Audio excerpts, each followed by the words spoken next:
Seulement Jésus, tout mâle, allait au temple le 8e jour, chez les Juifs, chez les Hébreux. Et ça, c'est la loi que Dieu a donnée justement à Abraham pour la circoncision. Et c'est aussi le 8e jour qui est pris, n'est-ce pas, pour qu'on te donne, on baptise l'enfant. Donc, le baptême ici, donc, baptiso, vous voyez que la notion revient, c'était le nom. On renommait l'enfant, on donnait le nom à l'enfant. Donc, c'était un baptême, un type de baptême. Et il était présenté au temple le 8e jour. Alors, c'était conformément au chronos ou c'est par rapport au kairos? C'est le chronos.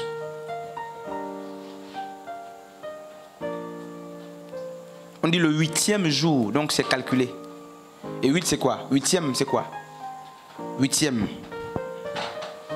8e? C'est Laurent, oui, mais c'est quoi? C'est quoi en grammaire? 8e. 8 c'est quoi? Comment? Oui. Comment? Comment?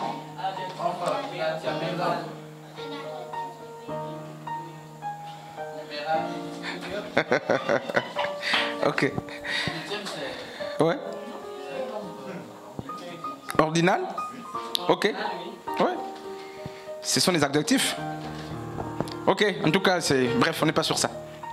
Donc Jésus grandissait dans Luc chapitre 2 à partir du verset 52. Dans quel temps?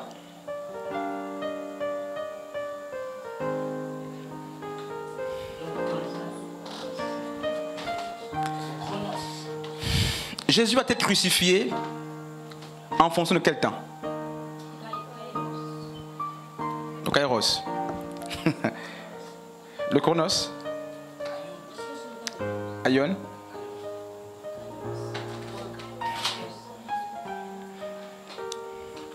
Jésus est né en fonction de quel temps?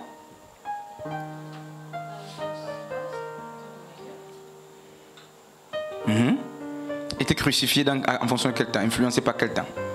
Kairos.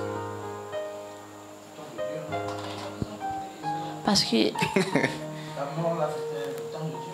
il est mort à la 8e. Cette personne connaît le jour de sa mort. C'est Dieu qui connaît ça, mystère. Il n'y a que Dieu qui connaît le jour de notre mort. Même là, on est là, on ne sait pas quand on va mourir. Donc c'est Dieu.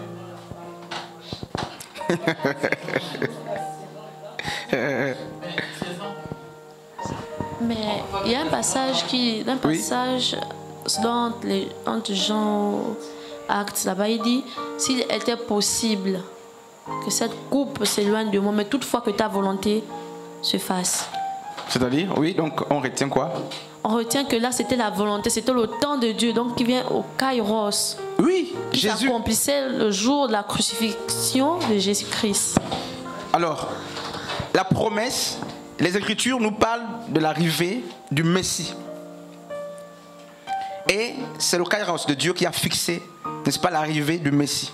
Parce qu'on ne connaissait pas le temps. Donc c'est le kairos. Et le Messie arrive.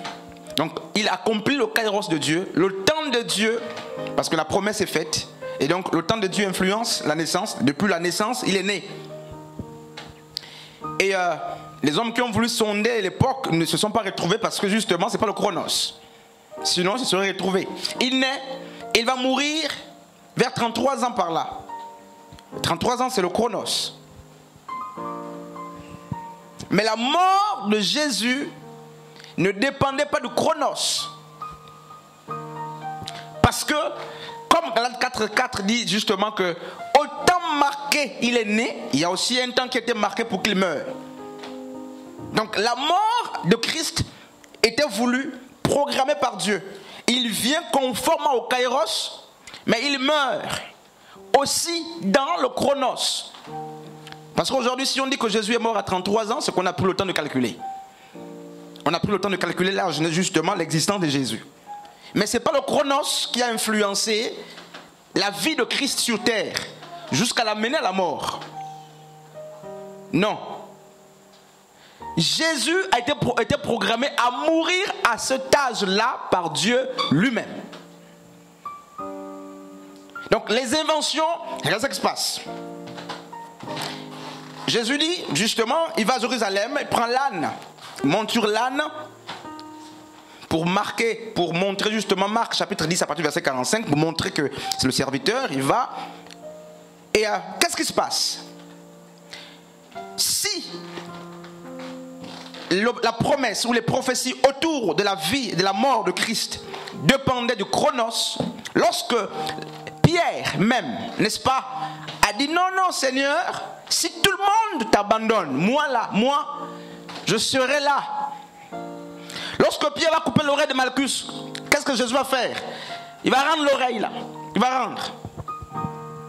Et donc, si Jésus était influencé, si sa mort était influencée par le chronos, frères et sœurs, tous les mouvements des Pierre, des autres, même Jésus lui-même avec la prière justement qu'il a faite, à la veille, n'est-ce pas, l'agonie, mais on devait comprendre que Jésus justement dépendait de lui ou de notre temps. Mais il dira que ta volonté, non pas ma volonté, mais que ta volonté soit faite.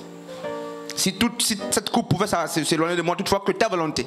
Donc la volonté de Dieu, elle est ici. Et dans le chronos, plutôt dans le kairos. Donc la volonté de Dieu est dans le kairos. Comment s'appelle la mère de Samuel?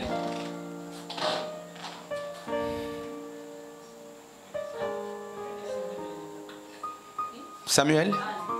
Anne. Anne a prié auprès d'Élie. Le sacrificateur ou le prophète? Sœur Jessica.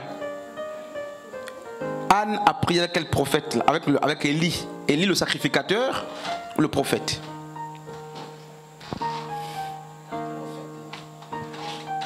T'es dit? Le sacrificateur ou le prophète?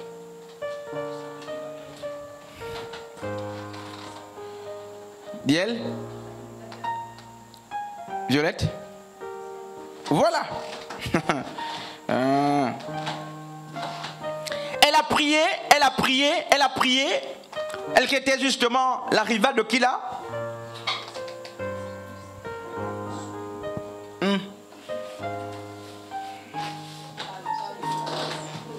Anne était la rivale de qui là, pardon? Pénina, justement. Elle était exposée à la moquerie. Et qu'est-ce qui se passe? Elle a voulu avoir un enfant dans son temps. Dans le chronos. C'est comme nous. On veut avoir des choses dans notre temps. Un emploi dans mon temps. Un mari dans mon temps. Parce que le temps passe. C'est ce qu'on dit. Le temps passe. Depuis là, tu ne te maries pas là. Qu'est-ce qui se passe là? Parce qu'il y a un temps donc pour le mariage. D'après les hommes, il y a un temps pour le mariage. C'est lequel? Ils ne pourront jamais donner ce temps là. Parce que chacun se marie à son âge. Il n'y a pas un temps. Oh, l'âge passe. Là, c'est le temps des hommes. Et il agit sur nous aussi. Et Pénina se moquait de Anne. Anne a sondé, a fait confiance au chronos, prié. Le chronos n'a pas satisfait Anne. Elle a subi. Et elle va devoir attendre le temps de Dieu. Quand le temps de Dieu est arrivé, elle a eu un enfant. Et dans la Bible, aucune femme n'est morte ou stérile, sauf la fille, n'est-ce pas, de Saül, une seule. Alors, qu'est-ce qui se passe, frères et sœurs? Nous grandissons, nous naissons, tout ça, et je parle de la croissance spirituelle. C'est quel temps qui influence notre maturité, notre croissance? C'est le temps de Dieu au ciel là-bas, hein, qui commence à nous faire pousser, ou c'est le temps humain qui nous oblige ou qui nous impose la croissance? À quel moment le temps de Dieu agit-il pour notre croissance? Quelles sont ses fins, ses limites? Il a une limite. L'auteur aux Hébreux dit, vous qui depuis longtemps. Vous voyez ce qu'il dit là? Il dit quoi? Tu as dit complètement la phrase là?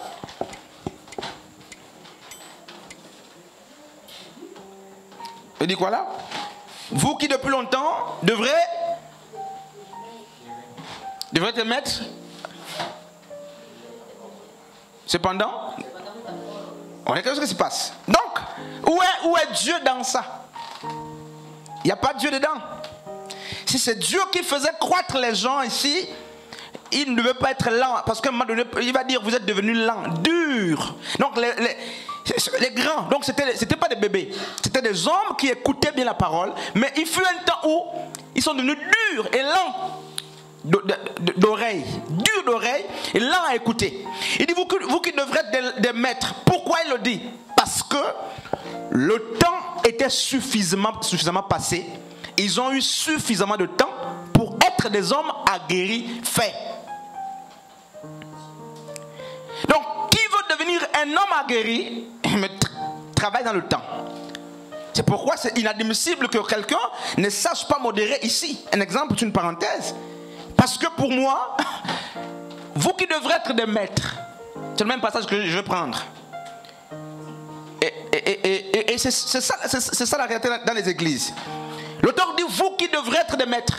Il ne dit pas, d'après Dieu, vous devrez être des maîtres. Lui dit, vous devrez être des maîtres par rapport à quoi? Il était donc témoin du temps auquel ils ont commencé, n'est-ce pas, les pas, et du temps qu'ils avaient déjà mis dans la foi.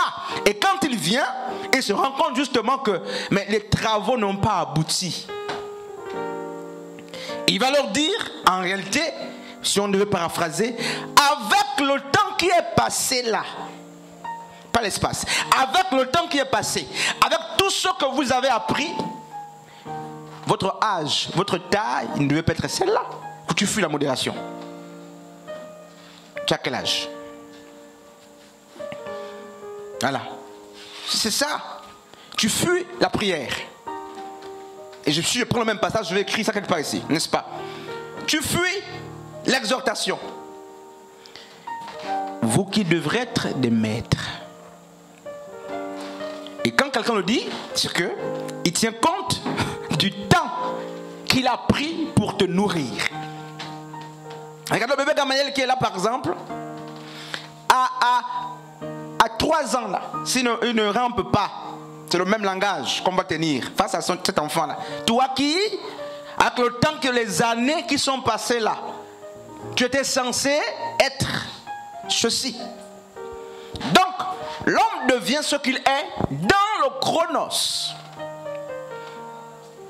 Dieu programme ta naissance. Le kairos agit le plus, n'est-ce pas, le plus souvent sur les promesses, les prophéties, toutes ces choses-là. Mais 1 Corinthiens 13, Paul dit j'ai fait disparaître. J'ai oublié. J'ai effacé. Et donc, c'est le chronos, hommes et femmes de Dieu. C'est le chronos qui nous influence. Pour les prophéties, oui. Dieu, il n'y a pas de bâton magique pour ta croissance, pour dire que j'attends le chronos, plutôt j'attends le kairos pour croître. Non, tu ne vas jamais croître. C'est pas une affaire de Dieu. C'est une affaire de décision personnelle et du fait justement que tu t'entoures des activités qui te permettent de grandir dans le temps. En réalité, c'est pourquoi Paul dit rachetez le temps, parce qu'il sait comme Héraclite que le temps, mais il passe, il va dans un sens unique, on ne le rattrape pas. Des frères et des sœurs qui disent on va rattraper le temps perdu là, c'est un autre temps que vous perdez en voulant rattraper le temps perdu. Vous ne le rattraperez jamais. C'est un bien rare, on le perd une fois. Et on est grand, on vieillit dans la foi, on ne grandit même plus, on vieillit dans la foi. Et par exemple, on prend un exemple très simple. En 3 ans, en 2 ans, si tu ne sais pas prier, tu ne peux rien me dire pour dire que tu atteins le kairos, c'est faux. C'est que tu es devenu lent ici. Le temps est passé. Et le plus souvent, c'est la frustration. N'est-ce pas, quand tu vois, tu es né avec l'autre, n'est-ce pas? Violette et toi, tu es né en 2016 comme Diel. Et Diel, Violette, croit comme ça là, toi tu es né. Tu es né spirituel, ça c'est spirituellement que je parle. 2016, en 2018, en 2022, on est censé avoir au moins 6 ans par là. C'est l'âge là. Mais imagine-toi que tu n'as pas 6 ans. Ça ne passe même pas. Donc tu es né spirituel. Et l'église a des nés spirituels. Non pas qu'il n'y a pas eu le temps, mais parce qu'ils n'ont pas saisi ce temps-là pour grandir. Et on a des nés. Mais en fait, on doit se révolter. Si tu ne peux pas exhorter en 10 minutes, en 15 minutes, après 3 ans, tu es né pios. En fait, tu es né. Tu as refusé la croissance. Donc tu peux refuser la croissance. Et quand tu refuses la croissance, qu'est-ce qui se passe? Regardez naturellement. Naturellement, qu'est-ce qui se passe? Tu vieillis. Enfin, si on prend un corps normal, tu as la barbe qui va apparaître. Ça, c'est autre chose. La voix change, les formes qui apparaissent, tout, mais tu es né. C'est que tu peux avoir des muscles anciens, ce que tu es ancien, ancien à cause du chronos. Voilà, c'est ça. On compte le chronos, ça fait 8 ans, ça fait 10 ans, ça fait 11 ans que tu es dans la foi. Et quand on nous regarde bien là, il y a des 11 ans de la foi, il y a des 13 ans. C'est que quand on parle d'ancien, tu devais lever la main pour dire je suis un ancien. Frère, je nous dis, hein. C'est une réalité, frère et soeur. Et regarde le temps qui passe. Et toi-même, quand tu te regardes là, ta capacité à prier, à lire, à méditer, à comprendre, elle est comment? Est-ce que tu as profité de ton temps? Ou est-ce que tu es devenu comme, justement, tu es devenu lent? Alors c'est fort. Vous êtes devenu lent à écouter. Comment on peut écouter lentement? Non, frères et sœurs, nous avons besoin de grandir. Et le temps, regardez ce qui se passe. Alors, le temps chez les Grecs, c'est temno. Le mot temno, là, c'est quoi? C'est couper, c'est séparer, c'est déchirer. Donc, le temps coupe tout sur son passage. Il coupe tout sur son passage. Et je parle aux esprits parce qu'on parle de la croissance spirituelle. Donc, qu'est-ce qui doit croître? C'est l'homme intérieur, pas les muscles. Pas la capacité à se faire entendre. Non, c'est l'homme intérieur qui doit croître. Or, Paul dit, quand j'étais enfant, 1 Corinthiens 13, 11, je parlais, je raisonnais, n'est-ce pas? Et je pensais. Ça, ce sont les activités de l'homme intérieur. Et le seul moment où les activités de l'homme intérieur sont perçues, c'est lorsqu'il parlait. Donc, dans le parler de Paul, il y avait la combinaison de sa pensée et de son raisonnement. Et ça fait quoi? Ça fait que lorsque nous nous regardons, nous observons, la seule manière de connaître la taille de l'homme intérieur de chacun de nous, c'est de voir ses activités extérieures. Je le dis. Comment savoir que X sœur grandit, elle ne grandit pas? Écoutez comment elle parle. Regardez comment la personne juge. Regardez comment la personne se comporte. Là, on sent que là, tu es lent. Tu es devenu lente ou lent. Et quand on va appeler des frères, si c'était permis, mais on devait appeler les gens des népios dans l'église. Et ce qui est plus drôle, c'est que tu peux être ancien, diacre, pasteur, népios. Ah oui, ça c'est une grande réalité. Donc, pasteur par vocation. Pasteur parce que c'est l'appel, même pasteur naît.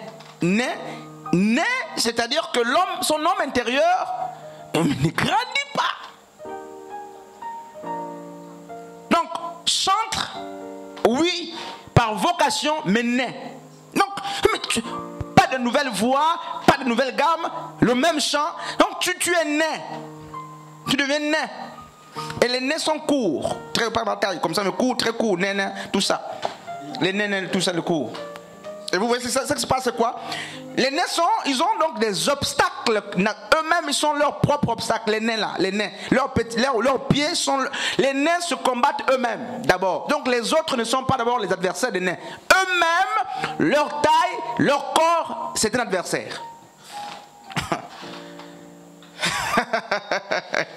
Oh, que Dieu nous aide, frères. Je nous dis, hein? Un nez est un nez. il ne peut rien sauter, il ne peut rien faire. Qu'est-ce qui l'empêche? Ce n'est pas les autres, sa taille.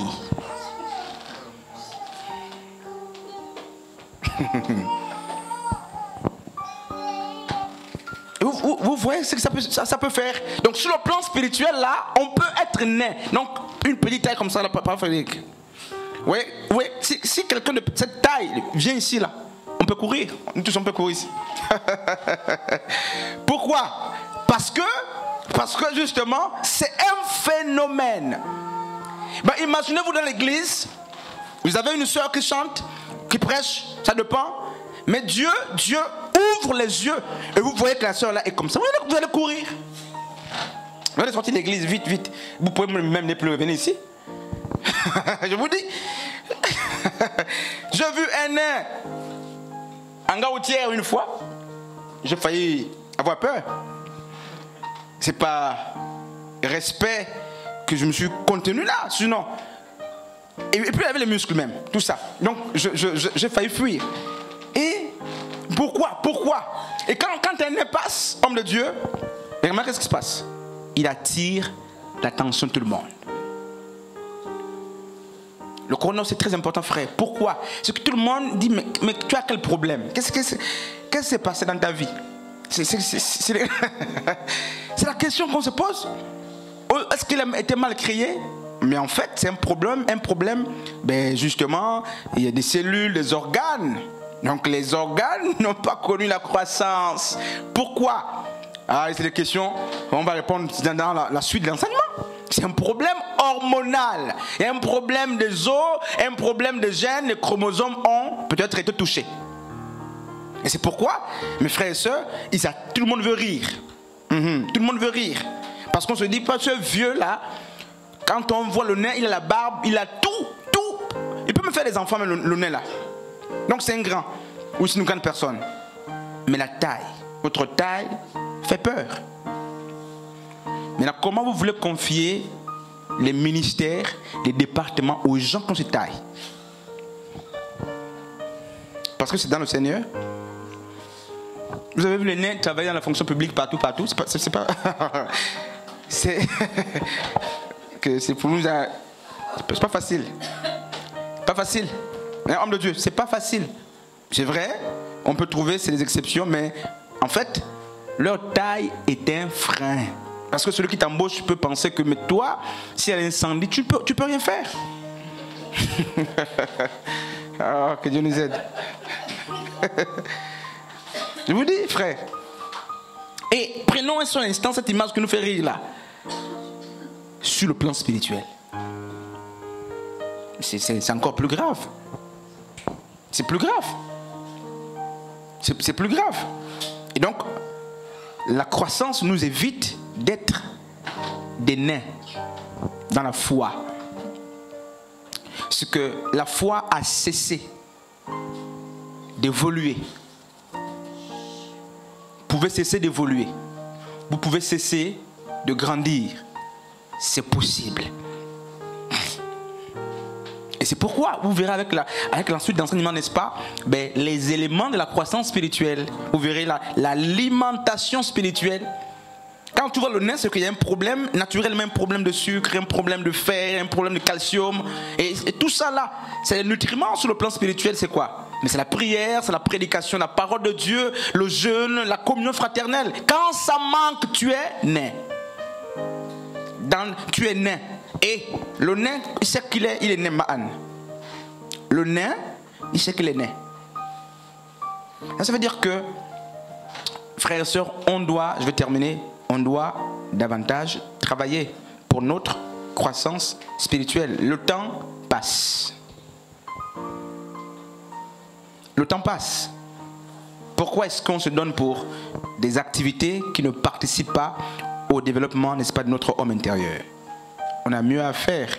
Nous avons mieux à faire. Il y a des livres à lire, il y a des recherches à faire. Il y a des Bibles même là. Il y a des pasteurs, des hommes de Dieu, tout ça, des femmes de Dieu. Il y a des livres même là que nous n'avons jamais lus dans la Bible. Et on est à l'église. On est ancien. Oui, comment c'est fort. Je nous dis frère. Donc tu ne connais, il y a même des livres là que tu n'as jamais ouverts. Donc c'est là-dedans, depuis que tu es converti, 11 ans dans la... 11 ans, je vais finir par là. 11 ans dans la foi. 11 ans dans la foi, ça veut dire quoi, homme de Dieu? C'est que la nature te déclare ancien. 11 ans dans la foi. Les apôtres avaient 3 ans d'abord avec Jésus. 3 ans. Mais si on dit tu as 11 ans, comment tu peux être 11 ans et tu es encore à la modération?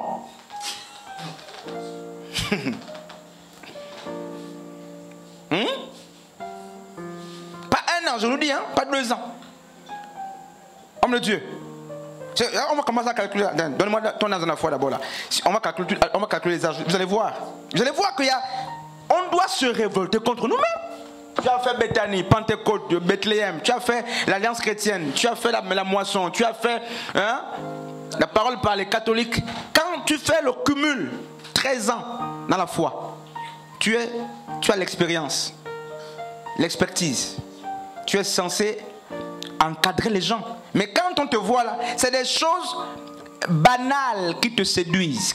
Il y a un problème, c'est que tu es né, tu n'as pas grandi, tu te baladais dans les églises. 11 ans, tu n'arrives pas à modérer, mon Dieu Seigneur. À 11 ans, bon frère, je vous dis, il y a un problème.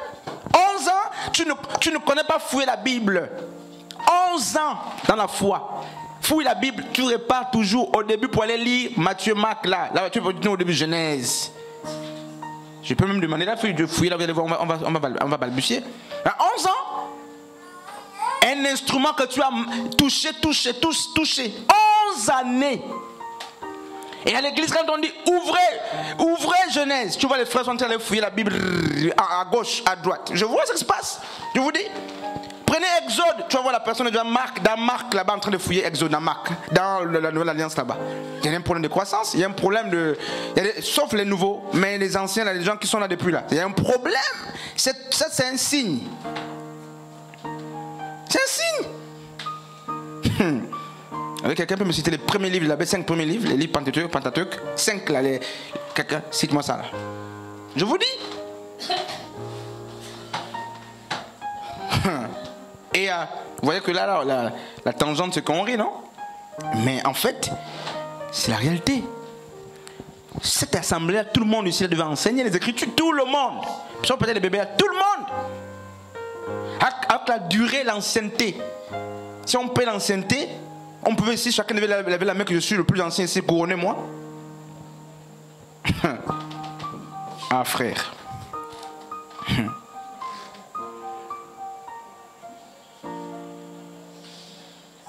J'ai vu comment on décorait les gens là à Sobraga, tout ça, les médailles. À cause de quoi? L'ancienneté. Bon, maintenant ton ancienneté là. Et puis, nous, dans les églises, on a tous les anciens. Bon, maintenant les anciens, c'est ça là. C'est ça là, quand moi j'appelle les gens anciens, moi quand je vous appelle ancien là, vous êtes ancien dans l'expérience, dans les coups durs. C'est que vous avez subi les coups durs. Vous avez l'expérience de la chose de Dieu. Donc ce n'est pas la critique qui peut t'amener à te fondre en tant qu'ancien. 11 ans de ministère ou dans la foi, tu as vécu ça combien de fois? En 13 ans dans la foi, sauf que tu as vieilli. Si tu as grandi en train dans la foi, tu sais combien de fois on t'a critiqué? Tu sais combien de fois on t'a parlé mal? Et maintenant, là, en 13 ans, si une petite critique, tu vas te lamenter. Non, il y a un problème. Tu vas t'ébranler. Mais qu'est-ce qui se passe? C'est qu'en fait, les gens... Parce que quand on dit ancien, on dit expérience. Si on va plus loin, on dit expertise. Tu es un expert dans la foi. C'est que tu es un conseiller. Donc, ça, tu as vécu les problèmes en 13 ans dans les églises que tu as parcourues là. Comme l'église, je vous dis, frère. Et puis quand on te dit viens enseigner, tu trembles beaucoup.